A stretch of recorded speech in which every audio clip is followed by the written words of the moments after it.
గ్రామ సభలు నేటి నుంచి 24 దాకా నిర్వహణ 4 పథకాల కోసం అర్హుల గుర్తింపు. ఇవాళ నుంచి చాలా గ్రామాలు ఆల్రెడీ మెసేజ్లు వచ్చేసినాయి. ఏ గ్రామంలో క్లస్టర్లు 2-3 గ్రామాలకు సంబంధించి కలిపి ఒక క్లస్టర్గా వేసి ఆ క్లస్టర్లలో అర్హుల యొక్క జాబితాని చేసేటువంటి ప్రయత్నం చేస్తున్నారు. గ్రామ సభలు ఏర్పాటు చేస్తున్నారు. దీంట్లో అర్హులు కనీసం 80% పైగా నిజమైనటువంటి అర్హులు వచ్చినా 10-20% సహజంగా పక్కకు పోతాయి. 80% నిజమైనటువంటి అర్హులకు ఇచ్చినా కూడా గొప్పనే.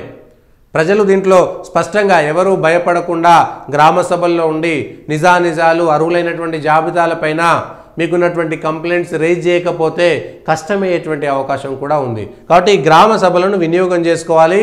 కొత్త పథకాలకు సంబంధించి ఇందిరమ్మ ఇండ్లు, రైతు భరోసా, కొత్త రేషన్ కార్డుల పంపిణీ, ఇందిరమ్మ ఆత్మీయ భరోసా 4 పథకాలకు సంబంధించినటువంటి కీలకమైనటువంటిది. కాబట్టి ఇందిరమ్మ ఇండ్లు పేదలకు సంబంధించి ఎన్ని లక్షల మంది ఉన్నారు ఇప్పటికైనటువంటి వివరాలు వచ్చేసినాయి. ఇప్పటికే వ్యవసాయ శాఖ ఇతర శాఖల నుంచి వ్యవసాయ యోగ్యమైనటువంటి భూముల వివరాలు కూడా వచ్చినాయి. అన్ని గ్రామాల్లో పంచాయతీల్లో బోర్డుల మీద అతికేసిరు. వాటిని కూడా చూడాలి.